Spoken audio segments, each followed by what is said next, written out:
O sea, por un lado, por supuesto, claro que hay conocimiento o hay algo a lo que llamamos conocimiento.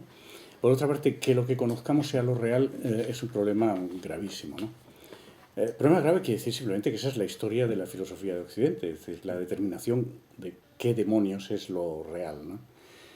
Por otra parte, no sabríamos ahora mismo, no sabríamos si cuando hablamos de lo real estamos hablando de lo real, por ejemplo, en un sentido científico, es decir, a qué llama realidad la ciencia, ¿no? A lo falsable, simplemente, es decir, a los enunciados falsables, o a qué llama realidad, por ejemplo, qué sé yo, la pura estructura lingüística, ¿no?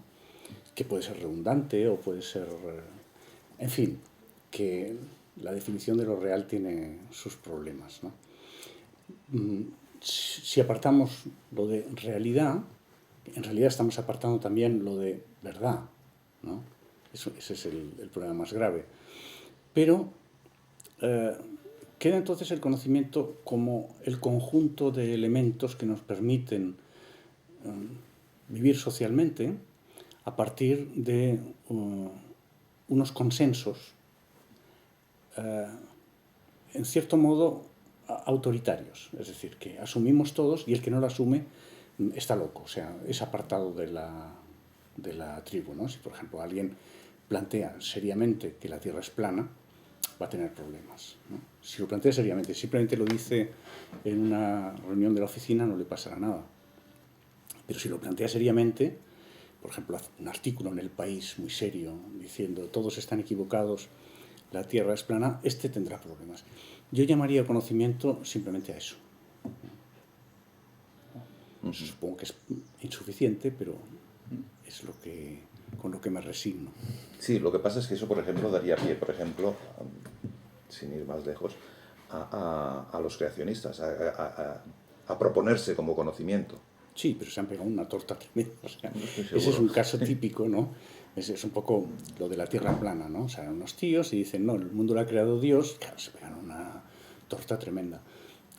Que tengan éxito, por decirlo así, popular, no me cabe la menor duda.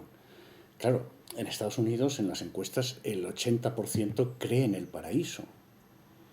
Y eso no lo vamos a evitar jamás, ¿no?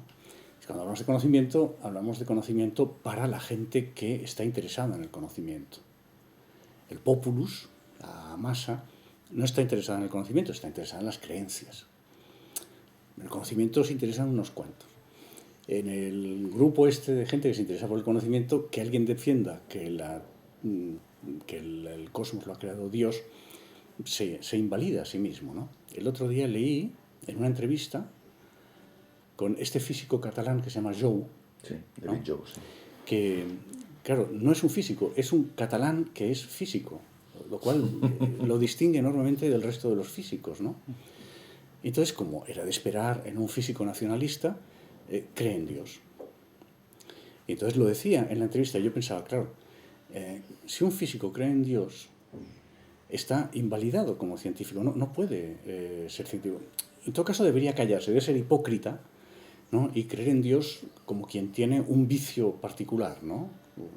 Como si fuera heroinómano.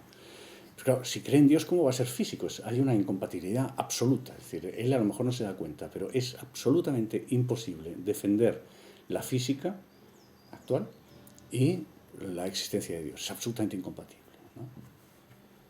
Eso en según qué sociedades, como la catalana, no importa.